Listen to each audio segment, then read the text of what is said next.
Scored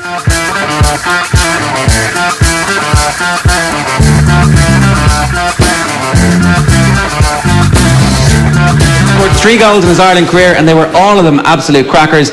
He was a fully signed up member of the Spice Boys and the Three Amigos. Ladies and gentlemen, show your appreciation for Jason McAteer. How you doing? I'm good. I'm in good form, yeah. You get back to Ireland quite a bit. Yeah, we play a lot of Legends football, so we're in and out of Ireland. Any excuse really, so to come back home and have a few pints of Guinness and have the crack. Yeah. The biggest question I get asked is, what was it like to play for Ireland? And I used to say it was great and I played for some of my heroes, but I thought I needed a bit of a story. So to sum up what it was like playing for Ireland, I get a phone call from Jack Charlton. Can you come to my room? So I'm thinking, what have me and Gary Kelly done now? So I actually thought we were going to get told off. Well, I thought I was getting told off. So anyway, I goes to see Jack and he says to me, listen, he said, you're playing tomorrow against Norway. And of course I couldn't believe it. He said, get your head down, get some sleep, because I didn't sleep a wink. So I manages to get to Giant Stadium and we get into the dressing room. We're there an hour and a half before. And then we go out and I'll set the scene. There's like 100,000 people at Giant Stadium. It's 100 degrees. There's millions watching around the world. My family and my friends are in the crowd. It's the most proudest moment of my life. We come out onto the pitch. Ireland have lined up here, Norway have lined up here, and the referee's in the middle, like you see with the Champions League now. So the national anthem starts. Anyway, I've got my chest out. I've got John Aldridge here, and I've got Roy Keane standing this side of me. I used to try and stand next to one of my heroes, because I used to think he'd rub off on me and I'd play even better. So I had John there. Roy was rubbish, yes. So I'm standing there with my chest out like this. So anyway, I've looked down the line, and Andy Townsend, he's whispered into Packy Bonner's ear. And then Packy Bonner's then whispered into Terry Phelan's ear. Then it goes into Paul McGrath's. And it goes down the line into Steve Staunton's. So it's coming up to John, and I'm thinking to myself, when John comes to me, all you've got to do, because I'm not the brightest button in the box, I'm thinking to myself, just listen, right? It's obviously going to be last-minute instructions, like, don't give the ball away, you know, keep it tight, we only need a draw. I'm thinking it's going to be instructions like this. So it gets to John. So I'm standing there with my chest out. So next thing, John leans across, and he just whispers in me, and he goes, row F, bird with the Viking hat.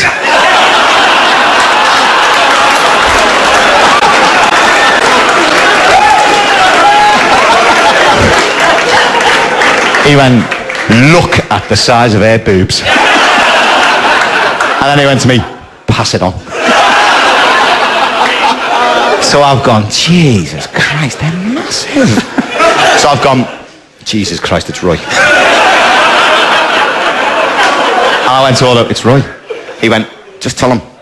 So I went, I can't. He went, just tell him. So I went, keep it tight, Roy, don't give the ball away, don't do anything stupid.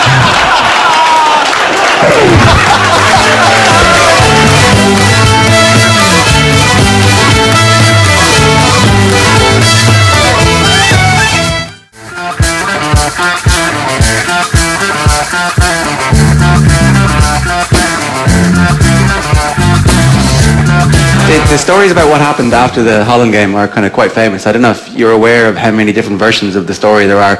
There's the version where you turn down Bono's helicopter to go up to Slane to the after party. Yeah, that is true. Damn, I thought it was a wind-up. Well, Mick Byrne, who we were talking about before, the physio, he done a little bit of work for U2 when we went in. He used to give Bono a rub and a massage and all the rest of it.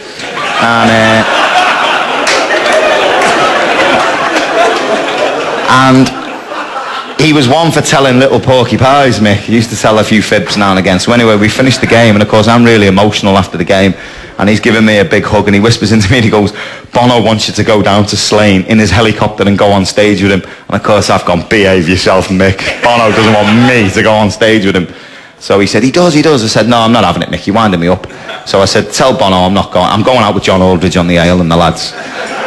So I thought it was a lie until I was in Las Vegas, and I was having a wee, and there was an Irish lad next to me, and he said, Jason McAteer, he said, last time I seen you I was watching a DVD of U2 at Slane. He said, weren't you supposed to come out when Bono shouted your name? I thought, shh, I've messed up here. Messed up.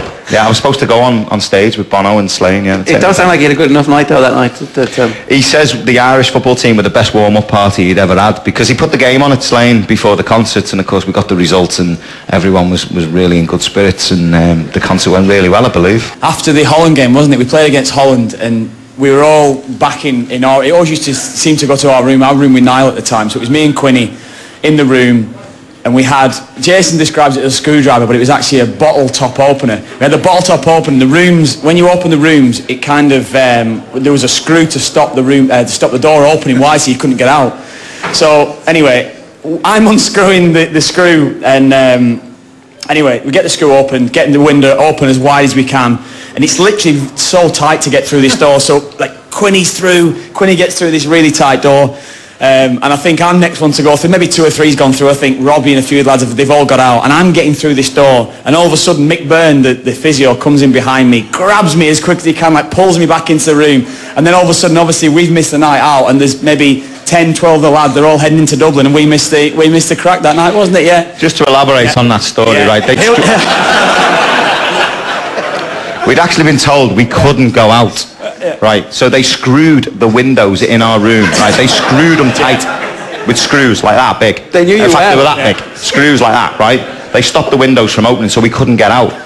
So next thing, the call's gone around the rooms. We're sneaking out. We're going over the wall. We're sneaking out. It's like the Great Escape, right? So Quinny rings me and I've gone, have you got any taxis ordered? He went, yeah. And just as I said that, right, now we're all whispering on the phones as if McAteer was like, we're whispering down the phones, right? You just heard, taxi driver's outside, right? The loudest horn you've ever heard, right? So I said to Quinny, how are we getting out? He went, it's okay, Kev's got a screwdriver. He's unscrewing the screws as we speak. Come to my room in 5 minutes. He was the brains of the operation, then the Steve McQueen. Yeah, he was the Steve McQueen of the job, yeah. So I get to his room and he's unscrewing this screw and we managed to get the window open about that much. We managed to get out and get into Dublin for a few hours, yeah. A good night out? It was a great night out. Another one I can't remember. Yeah.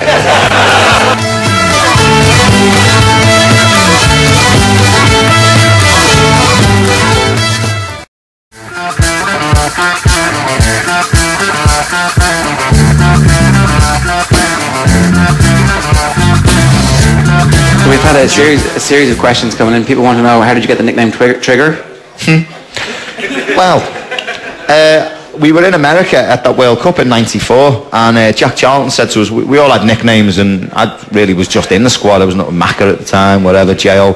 And Jack Charlton said to the lads, right, you can go out to one of these American diners, you can have a few pints and something to eat, go and enjoy yourselves. So about 14, 15 of us went out to this American diner, and there was a waitress. The lads were getting a few pints down them and getting a little bit leery and a little bit livery, and the waitress was having a bit of a hard time, and I thought I'd make a bit of conversation with this waitress, American waitress. So I said to her, how are you? She went, yeah, I'm fine, I'm good.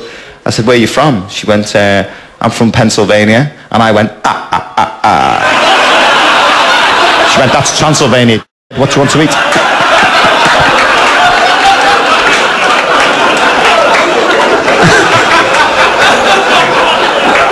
Schoolboy error, I know. There's quite a lot of these stories, it turns out. Yeah, well, I tried to sort of play down the trigger role after that and try and be really clever, so... But footballers are footballers. Yeah, I mean, I didn't have a credit card because obviously, as I went into my career, I started earning some decent money and that. And my mum let me have a credit card. I was about 26. So I was filling in the form, but I didn't want to ask the lads any of the questions, on the form. I wanted to fill it in myself and do it myself. Kind of an achievement. And it named Jason McAteer, said age, worked it out, yeah, 18 for the 6, 71. Worked out my age, all that, and then it said company you work for, put Liverpool Football Club. It said what position do you hold in the company? I put right back down. Yeah. I think that's fair enough. I don't I can see there's a logic to that. Yeah, and then I seen Jimmy White and Lily Bordello's one night. It was after the Holland game, wasn't it? It was true. We landed on the tarmac at Dublin Airport about 12:30 at night. And now Quinn said, right, we'll go straight into Lily. So we're all in our tracksuits, straight down to Lily Bordello, straight in. Jimmy White's in there with Ronnie Wood. A little bit worse for wear. And because Jimmy's one of my heroes, I like them characters, the Gaza characters, the Jimmy White, a little bit out of Ronnie O'Sullivan, that kind of character in sport. And I really wanted to say something, but he was in no fit state. So as he walked past, I said to Gary Breen, there's Jimmy White. And he went, he's one of your heroes. And he said, yeah. He said, you've got to say something. So he was walking out the door. So he said, say something. And as he hit me like that, I stood up and I went, Jimmy. And he looked at me right in the face. And I've looked at him, when you get that blank, you don't know what to say. And Breeny went, say something. And I went, 180! Breeny went, it's darts! It's darts!